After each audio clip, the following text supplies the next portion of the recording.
우리는 날마다 소망을 가지고 또 희망을 가지고 살아갑니다. 그런데 우리의 그 희망을 조롱이나 하듯이 끊임없이 우리에게 들려오는 소식은 온통 절망으로 가득 차 있습니다. 절망의 뜻이 뭐예요? 절망의 뜻은 절대로 망하지 않는 거예요. 근데 세상에서는 이 절망은 절대적으로 망하는 것을 절망이다 이렇게 얘기합니다. 근데 우리에게 들려지는 그 소식은, 세상의 소식들은 우리의 마음을 정말로 절망하게 만들어요. 특별히 이번 한 주간에는 북한에서 이렇게 쏘아 올리는 미사일들과 또 대포들, 포로 인하여서 이제 사람들이 아니야, 무슨 핵무기야, 핵전쟁이야, 아니야, 그냥 과시하는 거야, 나 무시하지 말라고 그랬던 사람들이 조금씩 심상치가 않은데 이런 생각을 하기 시작한 거예요. 그러면서 이제는 우리도 핵을 준비해야 되는 거 아닌가? 그러면서도 우리나라가 직접 핵을 만들면 유엔이 허락을 안 하기 때문에 미국의 핵을 우리나라에 갖다 놓을 것인가, 또 괌에 배치해 놓을 것인가, 어쨌든 핵 대 핵으로 이렇게 해야 되는 거 아닌가? 그러다가 갑자기 당하면 이거 보통 일이 아닌데, 이런 염려들을 사람들이 하기 시작한 거예요. 거기다가 또 미국의 연준은 또 금리를 올렸어요. 무섭게 올렸어요. 그리고는 내년까지도 경제가 암울할 것을 그렇게 얘기하고, 내년 하반기나 돼야 경제가 회복될 것 같다. 근데 그것도 가봐야 하는 거죠. 이렇듯 우리 주변에서 들려지는 소식들은 점점 우리에게 희망이 아니라 절망을 갖다 주는 그런 소식들이 가득 차 있습니다. 우리가 이러한 절망의 상황들을 구체적으로 말하지 않아도 오늘 하나님께서 우리에게 주신 본문의 말씀에 보면 우리의 상황과 우리의 처지를 잘 표현하고 있습니다. 우리 2절 말씀 같이 읽겠습니다. 시작. 땅이 혼돈하고 공허하며 흑암이 깊음 위에 있고 하나님의 영은 수면 위에 운행하시니라. 아멘.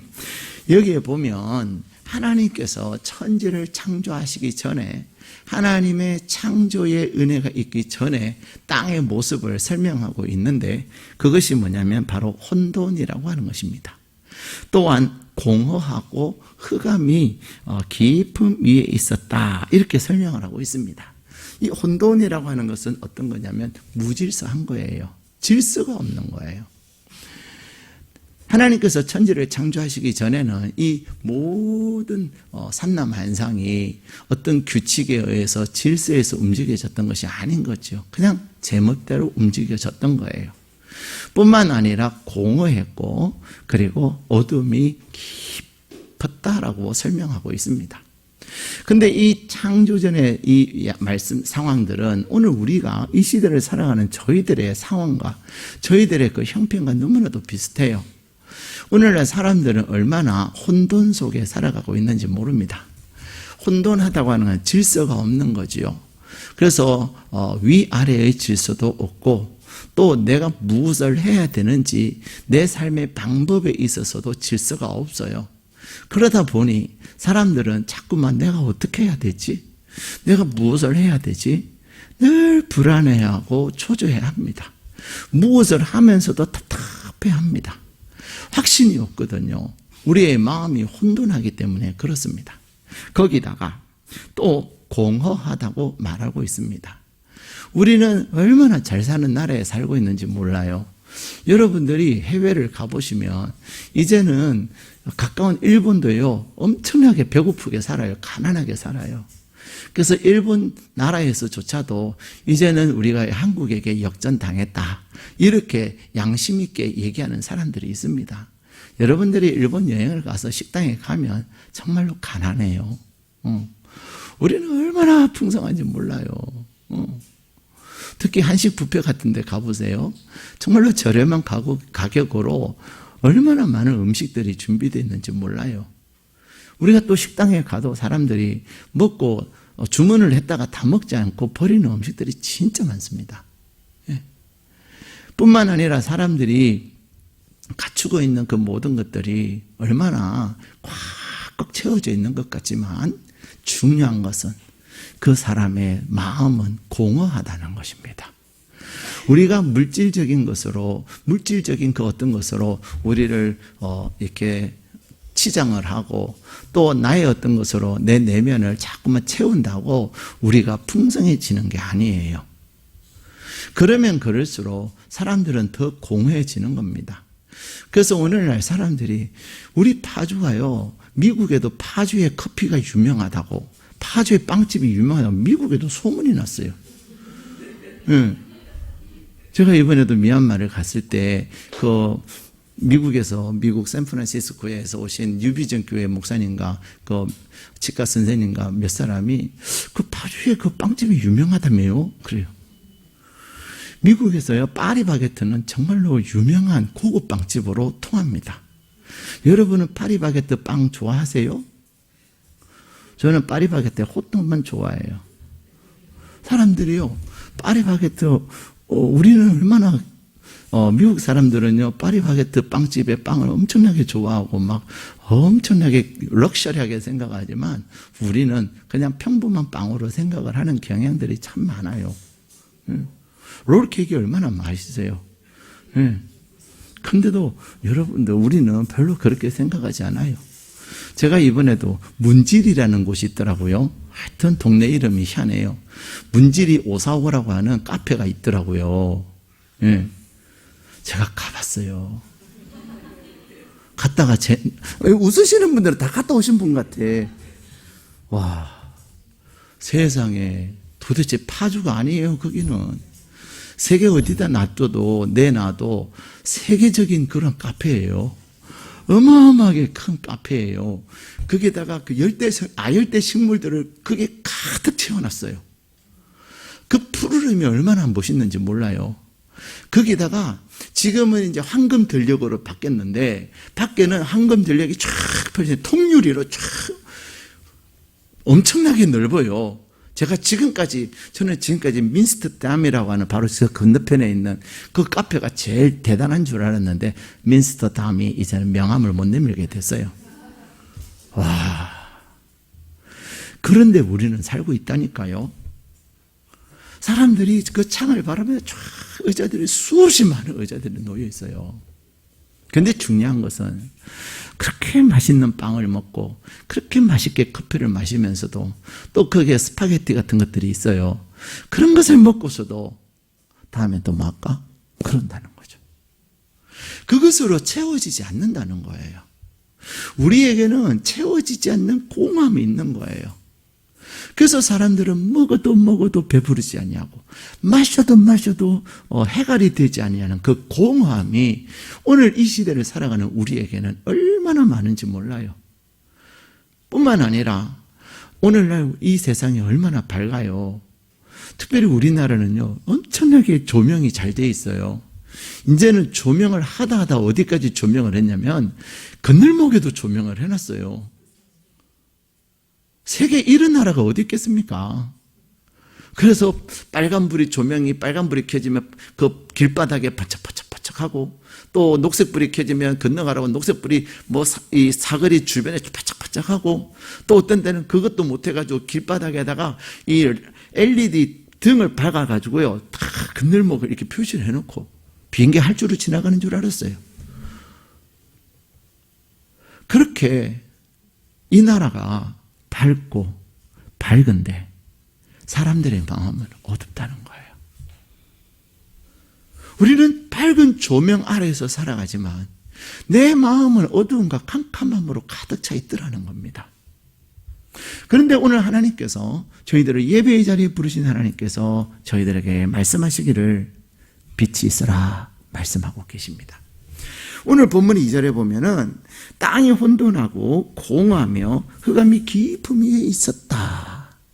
그런데 그게 뭐라? 있고, 그것은 접속사로 말하면 있다 그리고 라는 말이잖아요.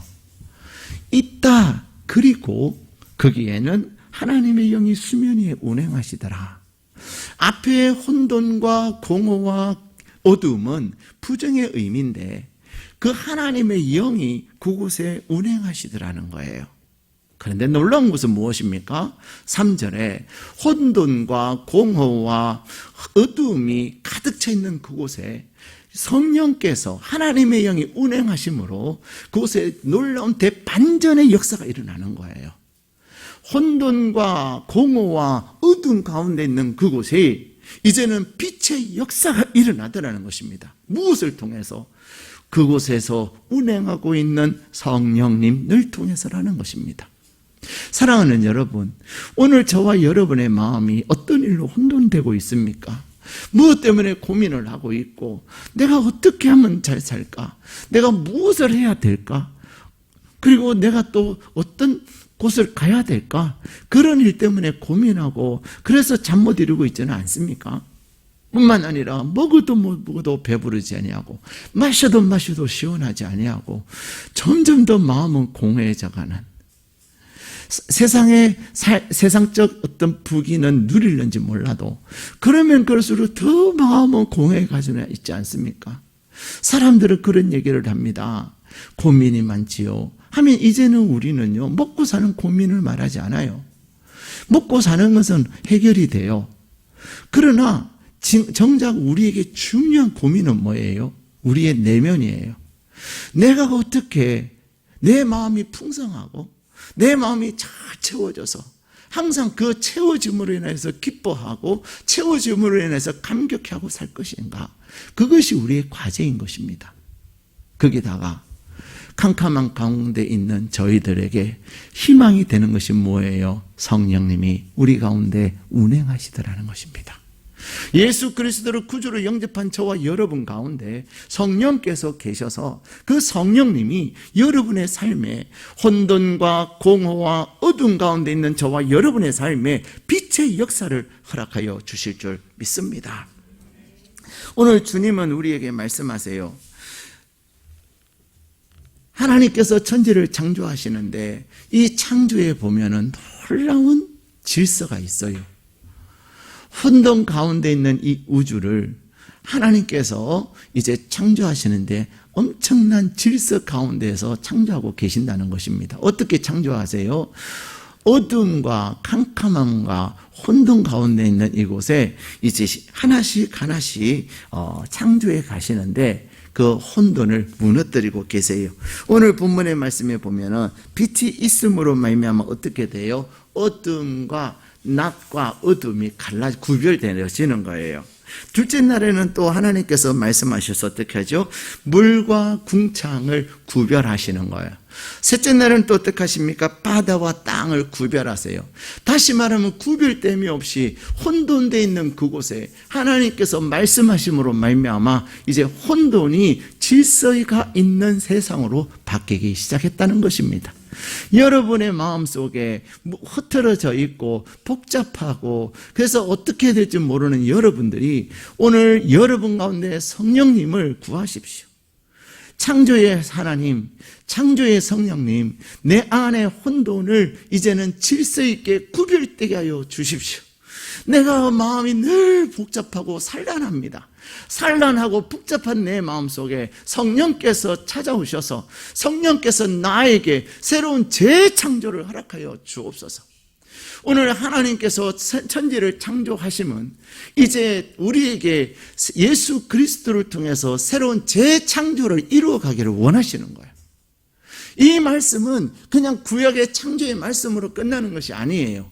이 말씀을 받는 저와 여러분이 혼돈과 공허와 어두운 가운데 살아가고 있기에 혼돈과 공허와 어두운 가운데 있는 저와 여러분들이 하나님의 성령을 통해서 하나님의 말씀을 통해서 이제는 빛의 역사를 경험하기를 원하시는 것입니다. 그러게 오늘 여러분들이 어떤 혼돈 가운데 있었고 여러분들이 어떤 공허한 가운데 있었을지라도 심지어 어떤 어두운 가운데 있었을지라도 오늘 하나님의 말씀을 통해서 이 예배를 통해서 여러분 안에 빛의 역사가 있고 그 빛의 역사로 말미암아 하나님이 기뻐하시고 하나님이 좋았다라고 말씀하시는 저와 여러분의 인생이 되시기를 주님의 이름으로 축복합니다. 오늘 본문의 말씀에 보면은 하나님께서 말씀하십니다. 빛이 있어라. 이 빛은 어떤 빛이에요? 우리가 창세기를 말씀을 읽을 때 참 이해 안 되는 몇몇 가지가 있어요. 그 중에 하나가 이 빛이라는 것입니다. 우리가 알고 있는 빛은 어떤 빛입니까? 우리가 알고 있는 빛은 태양빛이에요. 태양의 빛을 통해서 만들어지는 수많은 빛의 세계를 우리가 알지, 태양 이외의 어떤 세계를 잘 몰라요. 그렇기 때문에 넷째 날에 하나님께서 만드신 태양과 해와 달과 별의 빛은 알지만 도대체 이 빛은 뭔가? 이 빛에 대한 의구심이 사람들에게 있습니다. 그런데 이 빛은 어떤 빛이에요? 이 빛은 하나님께서 우리를 위해서 만드신 빛이에요. 하나님이 빛이세요. 예수님이 빛이십니다. 창세기 1장의 말씀, 특별히 이 1장 3절의 말씀을 읽기 위해서는, 이해하기 위해서는 여러분들이 요한복음 1장의 말씀을 읽으셔야 돼요. 요한복음 1장 1절에서 12절에 보면은 하나님께서 빛에 대한 말씀을 하십니다. 요한복음 1장 1절에서 12절에 보면 빛이 이 땅에 이르렀다 라고 말씀하고 계세요. 근데 여러분, 이 세상에는 우리는 눈에 보이는 그러한 빛만 빛이라고 생각을 하는데 우리의 눈에 보이지 않는 빛들이 많이 있습니다. 예를 들어서 자외선이나 적외선 같은 빛들은 여러분들이 보실 수 있으세요? 없어요. 정형외과에 가서 물리치료를 받다 보면 간호사가 꼭 그런 얘기를 해요. 선생님, 이 빛은 눈에 보이지 않습니다. 그러나 이 빛이 선생님의 부위에, 아픈 부위에 쫙 비쳐서 이렇게 치유가 될 거예요. 그렇게 얘기해요. 뭔가 따뜻한 뭔가가 느껴지는 것 같은데도 하여튼 빛이 없어요. 색깔이 없어요. 그런데 과학이 발달하면서 그러한 빛들을 찾아내는 거죠. 우리가 과학적인 용어로 말하면 빛을 이루고 있는 광자를 소립자의 하나로 봅니다. 이 광자, 다시 말하면 빛을 발하는 어떤 존재, 그것은 현대 물리학에서는 이제 더 이상 태양이라고 하는 광원이 있어야만 빛을 발하는 것이다라고 말하지 않는다는 것입니다. 현대 물리학도 태양이라고 하는 광원이 아니라 다른 빛의 존재가 있다는 것을 인정하기 시작한 거예요. 이것은 하나님께서 첫째 날에 창조하신 빛을 그들이 막연하게나마 어렴풋하게나마 이해하기 시작했다는 거예요. 그러므로 태양이라고 하는 광원이 만들어지기 전에 이 세상에, 어두움 속에 있는 이 세상을 하나님께서 빛을 만드셨다는 것입니다. 사랑하는 여러분, 이 빛은 어떤 발광체의 빛이 아니라 근원적인 빛, 근본적인, 본질적인 빛을 말하는 거예요. 이 빛은 어디로부터 나오는 것이냐? 빛이신 예수님으로부터 나오는 것입니다. 그래서 요한복음 1장 1절에서 12절에는 빛이 이 땅에 이르렀다라고 말씀하세요. 천지 창조를 하실 때 첫째 날 만드신 그 빛의 근원은 바로 예수님이세요. 예수님이 빛이신데 빛이신 예수님께서 그 빛을 창조하신 거예요. 무엇으로? 말씀으로. 그래서 요한복음 1장 1절에서 12절에 보면은 세례 요한은 이 빛에 대해서 증언한다 이야기하고 있고, 또 세상에서 각 사람에게 비추는 빛이 있었는데 그 빛은 그로 말미암아 지은 바가 되었다. 그런데 세상은 그 빛을 알지 못했다라고 이야기하고 있습니다. 우리는 성경을 읽을 때 구약과 신약을 함께 읽어야 돼요. 구약의 많은 말씀들은 신약을 통해서 해석이 되어지고 신약을 통해서 완성되어지는 거예요. 근데 우리가 구약의 말씀을 문자적으로만 이해하면 도저히 이해가 안 되는 말씀들이 수없이 많아요. 하나님의 말씀을 그래서 우리가 배우는 거예요. 구약의 말씀을 그냥 구약의 문자들만 하면 우리가 세상을 살 때 어떻게 살지요? 그야말로 초첨단의 시대를 사는데 아날로그 시대를 그렇게 사는 거예요. 아날로그도 아닌 아주 구식으로 사는 거죠. 신식으로 살면, 디지털로 살면 얼마나 편리하고 좋은데 그 디지털의 세계를 모르고 아날로그로 사는 것과 다를 바가 없는 거예요. 완전하지 않아요. 그래서 하나님은 우리에게 신약을 주셔서 이 신약의 말씀을 통해서 구약을 완성하는 거예요. 그런데 여러분,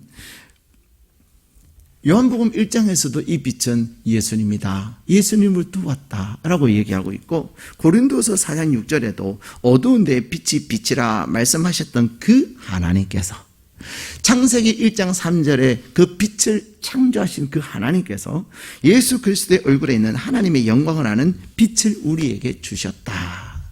다시 말하면 하나님께서 창조하신 그 빛을 통해서 우리는 무엇을 알 수가 있어요? 예수님을 알 수가 있는 거예요. 우리가 출애굽기를 보면, 출애굽기 10장 23절에 보면 10가지 재앙 가운데 흑암의 재앙이 있습니다. 그 흑암의 재앙에 보면은 애굽의 전역이 다 캄캄했어요. 애굽의 온 전역이 캄캄했는데 성경은 뭐라고 말하냐면, 출애굽기 10장 23절에는 이스라엘 백성들이 머무는 그곳에는 빛이 있었다라고 말씀하고 있어요. 이스라엘 백성들이 머무는 그곳에는 하나님의 성령님께서 그들과 함께 하심으로 어두운 가운데서도 빛의 세계에서 살게 하신다는 사실입니다. 그것뿐만이 아닙니다. 이 세상에는 이 빛은 우리에게 치유하는 광선이 되어서 우리에게 있는 육신의 질병도 이 빛을 경험하는 순간 낫고, 또 우리 안에 있는 악한 영들이 이 빛을 경험하는 순간 떠나가는 역사가 있게 되는 것입니다. 그러게 사랑하는 여러분 가운데 어떤 공허함과 어떤 혼돈과 어떤 어두움이 있습니까? 오늘 하나님께서 여러분을 그 혼돈과 공허와 어두운 가운데 있는 여러분들에게 빛의 역사를, 빛의 세계를 경험하기 위해서 오늘 예배의 자리에 부르신 줄로 믿습니다. 근데 그 일을 누가 하시죠? 성령님이 하신다는 거예요. 또한 요한복음 1장 5절에 보면 빛이 어두움에 빛이 돼 어두움이 깨닫지 못했다. 여기서 깨닫지 못했다라는 말의 뜻이 뭐냐면 이기지 못했다라는 말이에요. 다시 말하면 빛이 어둠에 비치자 어둠이 깨닫지 못했다는 것은 무슨 뜻이라고요? 어둠을 이기지 못했다. 어둠이 무엇을 이기지 못한다는 거예요? 빛을 이기지 못하는 거예요. 성경을 여러 가지로 번역을 하는데 공동 번역에도 이렇게 말하고 있습니다. 우리 개역 개정에만 깨닫지 못했다 이렇게 되어 있지만 공동 번역에는 어둠이 빛을 이겨본 적이 없다라고 번역을 했고요. 또 새 번역이라고 하는 성경에는 어둠이 그 빛을 이기지 못하였다라고 번역하고 있습니다. 깨닫지 못했다는 말은 이기지 못했다는 거예요. 그래서 예수 그리스도의 빛이 지옥의 사망의 권세를 이기신 겁니다. 그러기에 빛은 오늘 찬양대가 참 찬양대 지휘자님이 영감이 많으세요. 그렇죠? 우리에게 예수 그리스도의 빛이 우리에게 있을 때 그 빛은 우리에게 희망이 되는 거예요.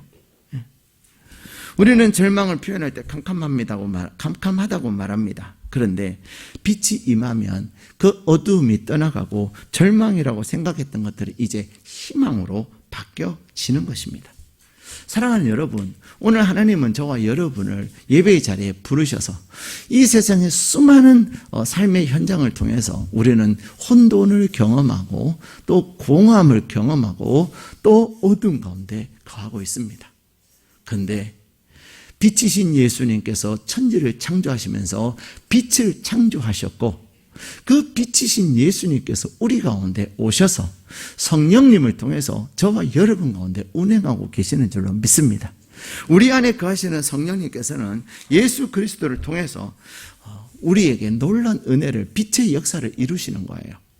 그런데 오늘 본문의 말씀에 보면은 우리 주님이 하나님께서 이 빛을 얼마 동안 창조하셨어요? 하루 동안. 5절 말씀 같이 읽겠습니다. 시작. 하나님이 빛을 낮이라 부르시고 어둠을 밤이라 부르시니라. 저녁이 되고 아침이 되니 이는 첫째 날이니라. 아멘. 이 이스라엘 사람들, 히브리 사람들의 시간 개념과 우리의 시간 개념이 달라요. 우리는 하루가 어떻게 돼요? 아침이 되고 해가 뜨고 해가 지니 하루가 지났다 이렇게 얘기하잖아요. 그런데 이스라엘 사람들은, 히브리인들은 저녁이 되고 아침이 되니 하루가 지났다 이렇게 얘기하는 거예요. 그들의 하루는 무엇으로부터 시작하냐면 저녁으로부터 해가 지는 그 순간부터 하루가 시작되는 거예요. 우리는 해가 뜰 때 하루가 시작되잖아요. 그래서 사람들은 그런 얘기를 해요. 우리는 희망으로 시작했다가 절망으로 끝난다. 근데 이 이스라엘 사람들은 절망으로 시작했다가 희망으로 끝나는 인생을 산다라고 얘기하는 거예요. 하나님은 캄캄함과 혼돈과 공허와 어둠 가운데 있는 이 세상에서 시작해서 하나님이 창조하심으로 말미암아 이제 빛의 세상으로 하루를 마치시는 거예요. 근데 여러분, 하나님께서 창조하셨는데 얼마가 걸렸어요? 하루가 걸렸어요. 이 하루에 대한 의견들은 사람들에게 많아요. 그러나 분명한 것은 이 하루는 우리가 말하는 태양에 의한 24시간은 아니에요. 그러나 어쨌든 이 하루하루, 이 창조의 시간이, 빛의 창조가 끝나는 그것이 하루인데, 이 하루 동안 하나님은 빛이 있으라 말씀하시고서는 그것으로 끝난 게 아니에요. 말씀은 1분도 안 되는 시간이지만 하나님께서 이 빛을 어둠 속에서 빛을 만드는 그 과정은 온종일 걸렸다는 것입니다. 우리는 사람들이 에이, 하나님이 그냥 빛이 있어라 했더니 빛이 있었네? 아이고 둘째 날에는 또 하시니까 또 그러네? 아닙니다, 여러분. 그렇게 그냥 하나님이 그냥 빛이 있어라 주고 하루를 빛을 만져는 나머지는 뭐 하셨을까? 아닙니다. 하나님께서 창조하신 그 빛의 세계는 모든 어둠을 이제는 빛의 역사 속에서 빛의 역사로 바꾸시기 위해서 온종일 걸리신 거예요. 그 말은 이제 예수 그리스도를 통해서 예수의 빛을 경험한 우리들도 이제는 다른 사람들에게 빛을 비추고 다른 사람들의 빛의 역사를 이루기 위해서 우리는 최선을 다해서 살아야 되는 거예요. 그것이 저녁이 되고 아침이 되니 하루가 첫째 날이었더라 라는 말의 의미입니다. 사람들마다 하는 일이 다 달라요. 그러나 중요한 것은 내가 하나님의 성령님의 은혜를 힘입어서 나의 모든 일에 최선을 다할 때 하나님께서 보시기에 좋았더라 라고 하는 인정함이 되는 줄로 믿습니다. 하나님께서는 저와 여러분을 위해서 오늘도 일하고 계세요. 중요한 것은 여러분 안에 있는 혼돈과 여러분 안에 있는 공허와 여러분 안에 있는 그 어두움을 성령님을 통해서 성령님, 내 안에 이런 혼돈함이 있습니다. 성령님, 나에게 이런 공허함이 있습니다. 정말로 미치겠어요. 남들이 볼 때는 누가 뭐가 부족해서 그러냐? 누가 뭐가 아쉬운 게 있어서 그러냐? 라고 얘기하는데 자기가 나를 어떻게 알아요? 하나님? 여러분 그런 거 없으세요? 남들은 여러분들을 부러워하지만 여러분들의 여러분을 그 사람들이 모르잖아요. 그러니까 하는 얘기 뭐가 아쉬워서 뭐가 부족해서 그런 얘기들을 사람들은 곧잘 합니다. 그런데 무엇이 있다고 내가 공허하지 않은 게 아니에요. 우리가 빛이신 예수 그리스도로 채워질 때, 생명의 말씀인 예수 그리스도로 채워질 때, 생명수인 예수가 우리 안에 거할 때 내가 진정 배부른 자가 되고 내가 진정 목마름에서 해갈의 기쁨을 누리는 자가 되는 거예요. 어제 저녁에는 교회에서 이제 주일을 준비하는데 왜 그리 목이 말라요? 마셔도 목이 말라요. 그래서 저희 애한테 야, 뭐 시원한 거 없냐? 그게 목마름이에요. 뭔가가 시원한 걸 냉장고에서 뭐를 꺼내서 마셔도요, 그것이 채워지지 않아요. 해갈이 안 되는 거예요. 근데 무엇으로 해갈될까요? 주님, 내가 목마릅니다. 생명수 되시는 예수님께서 내 목마름에 내 목을 죽여 주옵소서. 기도하고 말씀 앞에 설 때 그렇게 목마르고 갈증이 나서 마셔도 그래서 냉장고에서 이것도 꺼내 마시고 냉장고에서 저것도 꺼내 마셔도 그럴수록 더 갈증이 나요. 그런데 생명수이신 예수님께 예수님 내가 왜 그리 목말라요? 예수님 나의 목을 죽여달라고 구했을 때 성령님께서 나에게 아무리 마셔도 안 되던 그 일을 해결하시더라는 것입니다. 사랑하는 여러분, 오늘 하나님은 저와 여러분에게 말씀하세요. 빛이 있어라. 빛이 있어라. 저와 여러분 모두는 다 달라요. 궁화함도 다르고요. 혼돈도 다르고요. 어둠도 달라요. 그러나 중요한 것은 예수님은 온 우주가 어떤 종류의 혼돈과 공허와 캄캄한 가운데 있었을지라도 예수 그리스도의 빛을 통해서 빛이 창조되는 순간 그것들이 이제는 질서 있게 변하고 채워지기 시작하고 그 다음에 어둠이 빛의 역사로 밝아지기 시작하는 거예요.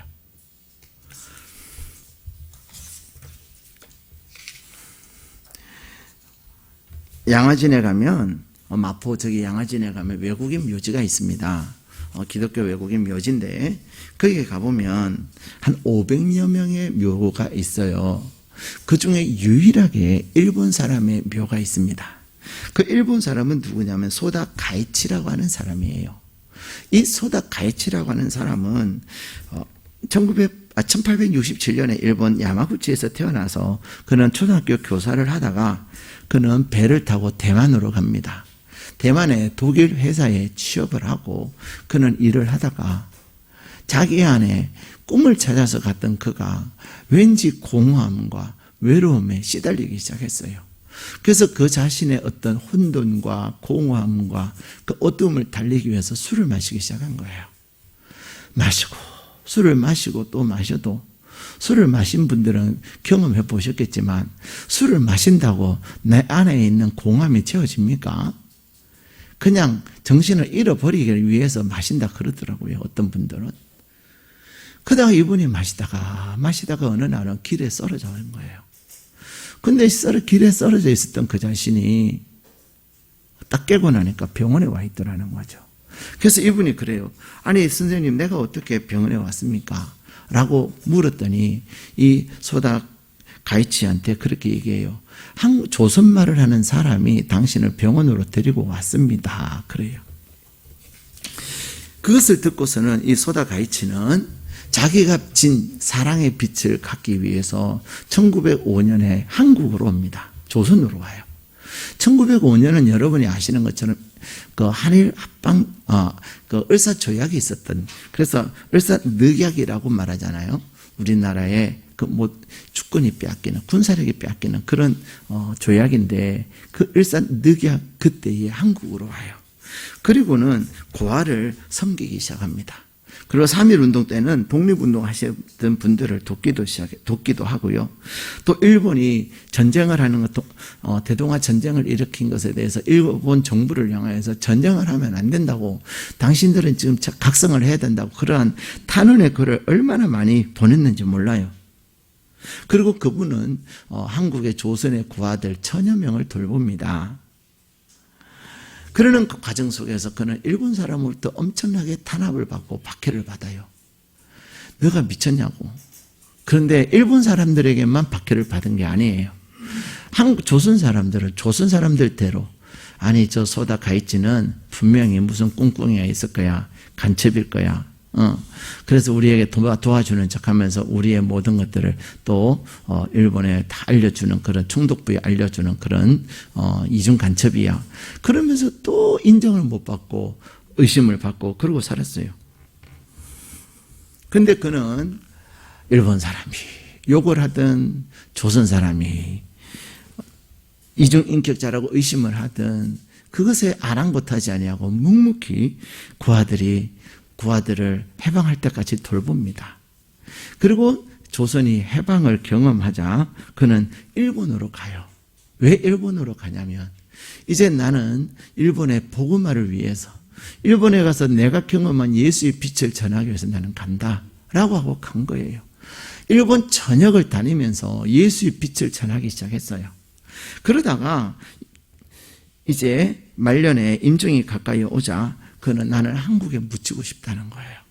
그래서 한경진 목사님이라는 분에게 연락을 해서 1962년에 그분은 한국에 오셔서 임종을 하십니다. 이 1962년은 아직 한일 간의 문제가 해결되지 않았을 때예요. 한일 간의 외교가 정상적으로 체결되지 않았을 그때에 일본 사람이 한국에 와서 묻힌다는 게 정말 어려운 일이거든요. 그래서 한국에 있는 19개의 단체가 공동으로 그를 위해서 탄원을 하고, 그래서 그분이 한국에 와서 마지막 일생을 마무리하도록, 그리고는 19개의 단체가 사회장으로 장례를 치러줍니다. 그리고는 대한민국 정부가 최초로 일본 사람에게 문화 훈장을 수여하는 그런 엄청난 일들을 경험하게 되는 것입니다. 그리고는 이 소다 가이치 선교사의 묘지에는 그런 묘비가 써져 있습니다. 소다 선생님은 일본 사람으로서 한국인에게 일생을 바쳤으니 그리스도의 사랑을 몸으로 나타냈다. 묘비가 그렇게 적혀 있어요. 그리고 그 묘비 옆에는 추모시가 적혀 있는데, 언손 품어주고 쓰린 마음 만져주니 일생을 길다 말고 거룩한 길 걸어라. 고향이 따로 있든가 마음 둔 곳이여늘. 이라는 추모시가 또 비선 옆에 이렇게 적혀 있습니다. 사랑하는 여러분, 혼돈과 공허와 어둠 가운데 있던 이 소다 가이치라고 하는 이 사람에게, 이 사람이 변화되고, 그리고 조선의 많은 사람들에게, 그리고 일본의 사람들에게 희망이 되었던 이유가 무엇입니까? 그에게 그의 인생의 어둠과 캄캄한 가운데 빛이신 예수님이 찾아오셨던 것입니다. 그가 만난 조선 사람, 그는 누군지도 모르지만 그 조선 사람이 비춰진 그 빛을 통해서 그는 예수 그리스도의 빛을 경험하고 그의 일생을 이제는 완전히 달라진 새로운 재창조의 은혜를 경험하며 살게 되었던 것입니다. 사랑하는 여러분, 오늘 하나님은 저와 여러분을 부르셔서 저희들에게 빛이 있으라 말씀하십니다. 여러분 가운데 모든 사람들은 다 죄인이기 때문에, 죄 가운데 있기 때문에 어떤 분에게 혼돈이 있을 수 있고, 어떤 분에게 공허도 있을 수 있고, 어떤 분에게는 어두움이 있을 수 있습니다. 그러나 그것이 어떤 종류이든 무엇이든 빛이신 예수 그리스도가 우리 가운데 성령님을 통해서 임하실 때 여러분의 삶에 새로운 재창조의 역사가 일어날 줄로 믿습니다. 오늘 이곳에 운행하시는 성령님께서 여러분에게 빛이 있으라 말씀하시고 그 빛을 통하여 여러분이 삶이 하나님이 보시기에 참으로 좋았더라 칭찬받는 복된 하나님의 사람, 복된 빛의 사람 되시기를 주님의 이름으로 축복합니다.